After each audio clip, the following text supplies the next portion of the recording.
Jordan said, this is the realization of a dream, but it's a dream that we are going to make to haunt Ronald Reagan. I tell you, the accident at 3 Mile Island was a powerful signal that something is seriously wrong with nuclear power. It doesn't work. The accident proved that the industry doesn't know how to control it, but it showed something else. There is something wrong with this country's whole energy policy. The accident showed that there were biological dangers, social dangers. It warned us that we had to debate that issue, but the debate never took place. Instead, what have we got? The utilities, full-page ads, and TV spots. They tell us, yeah, we need nuclear power because we're so dependent on foreign oil. But what they don't tell us is 7% of the oil is used for electricity, and nuclear power isn't needed to replace oil or anything else. They tell us we need nuclear power because we're running out of fossil fuels. What they don't tell us is that the uranium would run out in 25 years and coal and natural gas would last hundreds of years. They tell us that nuclear energy is an essential part of a national energy policy. What they don't tell us is there is no national energy policy. Sure, Jimmy Carter gave us one in 1977, and when that flopped, he gave us another one, and that fizzled out into nothing but high prices. And now it's Ronnie Reagan's turn. And he has invented a substitute for national policy, budget cuts. Reagan has drastic ideas, not only on energy, but on the environment. He believes in killer trees. He has drastic ideas on school lunches. He wants the kids to prove that they don't collect food stamps before they get fed. He has drastic ideas on the railroads. Who needs them?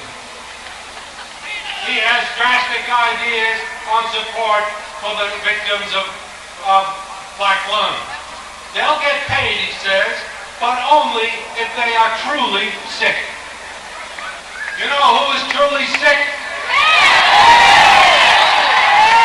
You said it.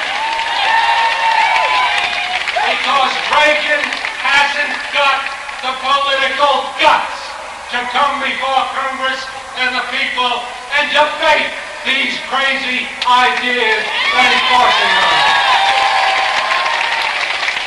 Reagan has yet to answer Sam Church's challenge on the brutal black lung cuts. Sam Church said to him in Washington, "Have you seen the suffering, Mr. President?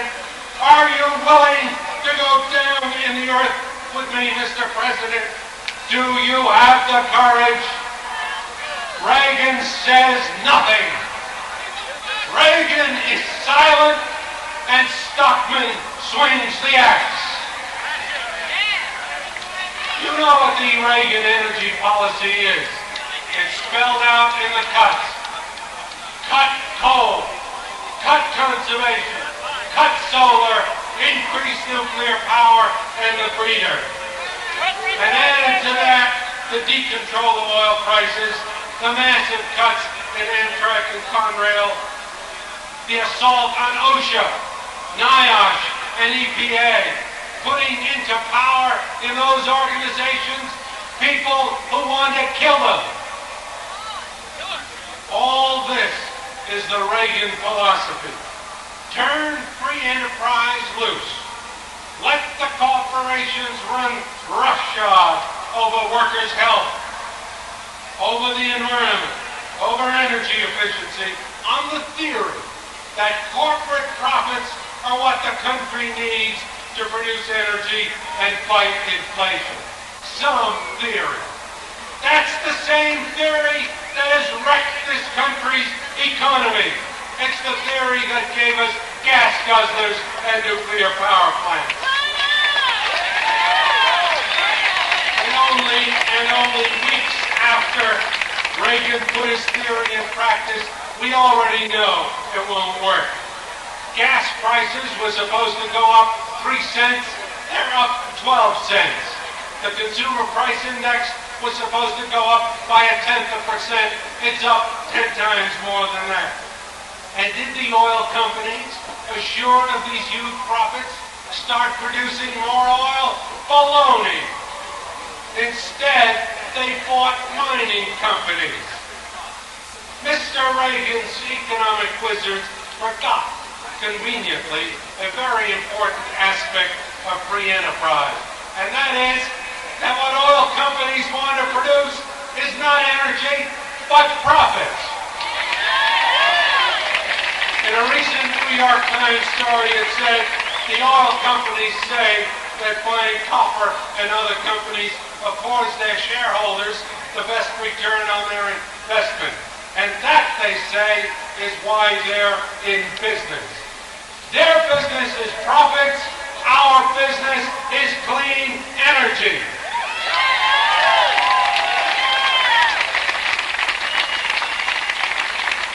Without an open debate on these issues, Reagan has no right to tell us how he's going to spend our money.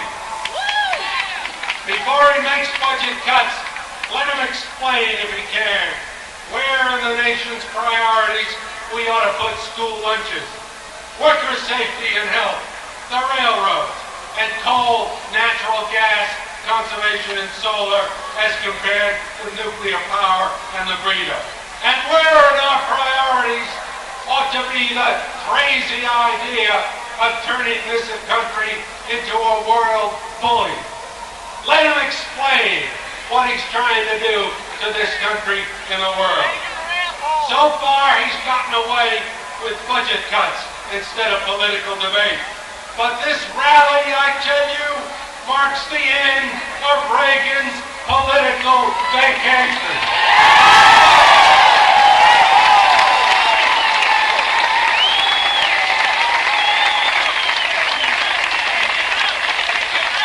We're going to get him out of those riding breeches.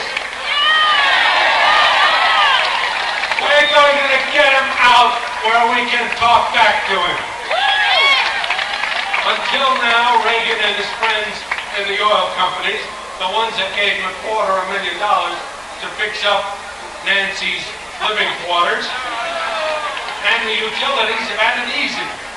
They have been able to rule by dividing us.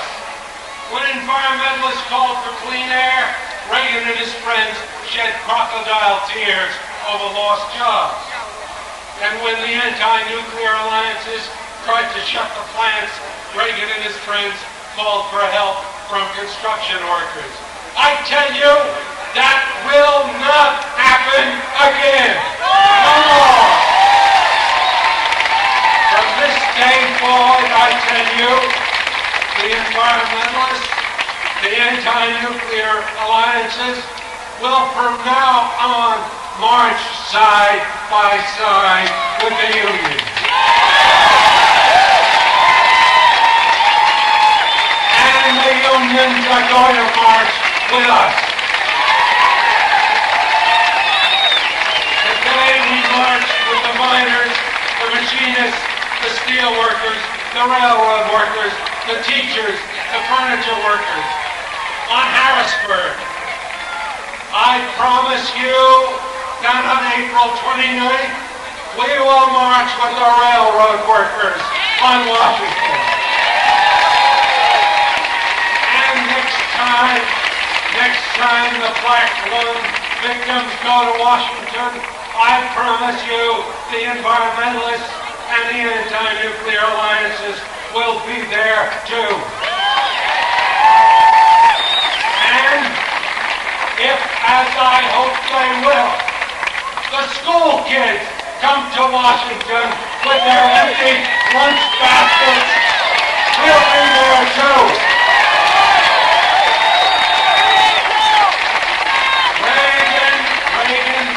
Reagan has complained that the special interest groups want to whittle away his economic package.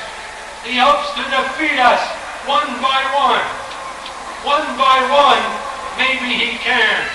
But he will never defeat us together. That is the lesson of Seabrook, the signal from 3 Mile Island, the message from here in Harrisburg. Let us all, workers, environmentalists, solar enthusiasts, joined by the school kids, the welfare families, the family farmers, the teachers, the artists, the musicians, all the victims of Reagan's brutal acts. Let us all start here in Harrisburg, the March on Washington.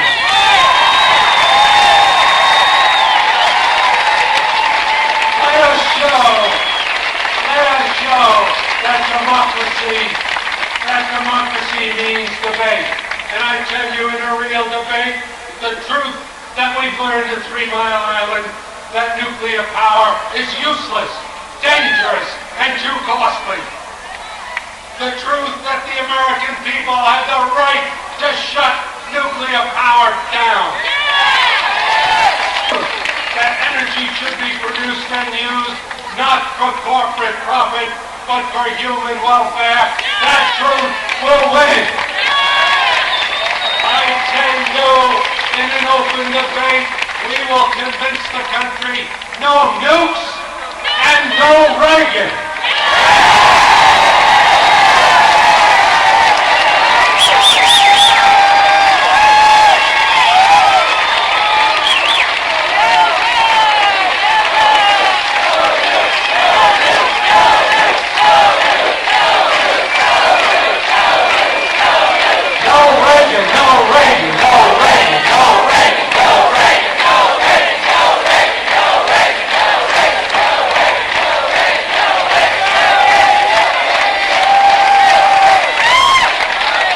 Very much.